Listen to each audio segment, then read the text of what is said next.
வணக்கம் அன்பு நண்பர்களே. இன்றைக்கி நான் உங்கள்கிட்ட சொல்ல போகிறது என்னென்னு கேட்டிங்கன்னா, வென்டிலேட்டர் பற்றி சொல்ல போகிறேன். இப்போ சமீப காலமாக நம்ம ரொம்ப கேள்விப்பட்டிருப்போம். வென்டிலேட்டர் ட்ரீட்மெண்ட்டு, வென்டிலேட்டர் பற்றாக்குறை அப்படின்னா என்னென்னு பார்ப்போமா? அதுக்கு முன்னாடி ஒரு சின்ன விஷயத்த சொல்லிடுறேன். இப்போ சில பேர்கிட்ட நான் சொன்னேன், எப்பா மாஸ்க் போட்டு சுற்றுங்கப்பா, மாஸ்க் போடுங்க, எதுக்கு மாஸ்க் போட மாட்டேறீங்கன்னா, போப்பா அதை போட்டுக்கிட்டு எரிச்சலாக இருக்குது, மூச்சு அடைக்குது அப்படின்றாங்க. இன்னும் சில பேர் என்ன சொல்கிறாங்க, இப்போ எனக்கு என்ன கொரோனா இருக்குன்னு நினைக்கிறியா அப்படின்றாங்க. இன்னும் இன்னும் சில நபர் இருக்காங்க, எனக்கு மாஸ்க் போட தேவையில்லை, நான் தைரியசாலி அப்படின்ற மைண்ட் செட்லேயே இருக்கிறவங்க இருக்காங்க. சரி, இதை விட்டுருவோம். இப்போ வென்டிலேட்டர்னால் என்ன, எதுக்கு கொடுக்குறாங்க? இப்போ கொரோனாவே அஃபெக்ஷன் ஆயிடுச்சு அப்படின்னா நம்ம நுரையீரலை தான் சிவியராக அட்டாக் பண்ணும். அந்த மாதிரி சுச்சுவேஷனில் நம்மளால் சுவாசிக்க முடியாமல் ரொம்ப ரிஸ்க்கான கட்டத்துக்கு போகும்போது வென்டிலேட்டர் ட்ரீட்மெண்ட்டாக அவசியமாகுது. நம்ம அது எப்படி கொடுக்குறாங்க அப்படின்னு பார்த்தீங்கன்னா, நம்ம தொண்டை வழியாக ஒரு குழாயை மூச்சுக்குள்ளலுக்கு வச்சுருவாங்க. அந்த மிஷின் சப்போர்ட்டில் நம்ம உடலுக்கு ஆக்சிஜன் கிடச்சிக்கிட்டே இருக்கும்.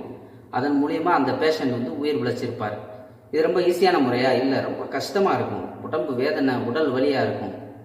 சாதாரண விஷயம் கிடையாது. அந்த டைமில் அந்த பேஷண்ட் பேசவே முடியாது, இயற்கையாக எதையுமே செய்ய முடியாது. இது தேவையா? இது எப்படின்னு கேட்டிங்கன்னா, தொடர்ச்சியாக வலி இருக்கும். அதுபோக பேஷண்ட்டுக்கு தொடர்ச்சியாக வலி நிவாரணி மருத்துவர்கள் கொடுத்துக்கிட்டே இருப்பாங்க. நமக்கு உணவு வேணும்னாலும் திரவ உணவை மூக்கு வழியாக டீ போட்டு வயிற்றுக்கு அதன் மூலமாக செலுத்துவாங்க.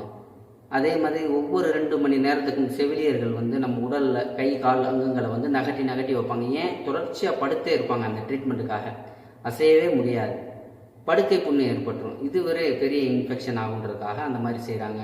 அந்த பேஷண்ட் படுத்துருக்கிற பெட்டு பிலோ 40 டிகிரி செல்சியஸுக்கு கீழே இருக்கணும். அப்போ தான் அந்த பேஷண்ட் நல்லா இருப்பார். அதனால் அந்த பெட்டு ஒரு ஈரப்பதமான கண்டிஷனில் வச்சுருப்பாங்க. அது மட்டும் இல்லை, ஒரு இளம் வாலிபர் இந்த நோயில் அஃபெக்ட் ஆகி இந்த ட்ரீட்மெண்ட் எடுத்துகிட்டு வெளியே வராருன்னு வச்சுங்களேன், கிட்டத்தட்ட ஒரு 40% உடல் தசையை இழந்துடுறதாக சொல்கிறாங்க. அது மட்டும் இல்லை, அவங்க நுரையீரல், இதயம் இதெல்லாம் பிற்பாடு அந்த ட்ரீட்மெண்ட்டுக்கு அப்புறமே பலகீனமாகிடுது. அதனால தான் அந்த நோய் எதிர்ப்பு சக்தி கம்மியாக உள்ளவங்க, வயது முதிர்ந்தவர் இந்த ட்ரீட்மெண்ட்டுக்கு போயிட்டு பெரும்பாலும் பிழைக்கிறது இறந்துடுறாங்க. நம்ம எவ்வளோக்கு அன்பாக நேசிக்கிறவங்க கூட இந்த ட்ரீட்மெண்ட்டில் நம்ம பக்கத்தில் வரவே முடியாது. அந்த பேஷண்ட்டும் அந்த மிஷினும் தான் இருப்பாங்க. இந்த நிலவரம் நமக்கு தேவையா? எவ்வளோ லாக்டவுன் போட்டாலும் இதை ஒன்றும் கட்டுப்படுத்த முடியாத ஒரு சூழ்நிலைக்கு வளைகுடா நாடுகளும் சரி, இந்திய நாடுகளும் அந்த நிலைமையில தான் இப்போ இருக்குது. லாக்டவுன் போட்டால் பசியில் மக்கள் சாகுறான், லாக்டவுனை ரிமூவ் பண்ணுனா பிணியில் சாகுறான். ஆனால் இந்த நோய் நொடியிலிருந்து, இந்த கொரோனாவிலிருந்து நம்மளை பாதுகாக்கிற வழிமுறைகள் எல்லாத்துக்குமே தெரியும். ஆனால் நம்ம கவனக்குறைவாக இருக்கணும். அந்த கவனக்குறை பெரிய ரிஸ்கில் போய் விட்டுரும் நண்பர்களே. அதனால் அந்த முறையான ஃபாலோமெண்ட், கீப் டிஸ்டன்ஸ் மெயின்டைன் பண்ணணும். தேவையில்லாத பயணங்களை தவிர்த்துக்கிறது.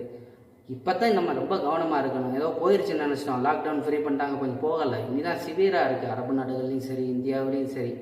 அதனால் மாஸ்க்கு, கையுறை இதெல்லாம் நம்ம கண்டிப்பாக அணியணும் நண்பர்களே. நம்ம செய்கிறது நம்ம நன்மைக்கும் முடியாது, நம்ம சுற்றி உள்ளவங்க நன்மைக்கும் அது சேரும்.